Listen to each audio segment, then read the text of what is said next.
ಇತಿಹಾಸ ಪುಟಗಳಲ್ಲಿ ಸ್ಮಾರಕವಾಗಿ ಉಳಿಯಬೇಕಿದ್ದ ಶತಮಾನ ಕಂಡ ಮಲಪ್ರಭಾ ನದಿಯ ಸೇತುವೆ ಅಧಿಕಾರಿಗಳ ದಿವ್ಯ ನಿರ್ಲಕ್ಷ್ಯದಿಂದ ಹಾಳಾಗಿ ಹೋಗುತ್ತಿದೆ.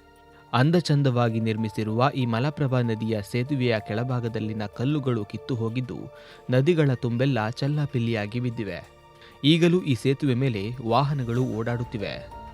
ಭಾರೀ ವಾಹನ ಓಡಾಟ ನಿಷೇಧಿಸಿ ಸಂಬಂಧಪಟ್ಟ ಅಧಿಕಾರಿಗಳು ಗಮನ ಹರಿಸದೇ ಇದ್ದರೆ ಶತಮಾನದ ಸೇತುವೆ ನಾಶವಾಗುವುದರಲ್ಲಿ ಸಂಶಯವೇ ಇಲ್ಲ.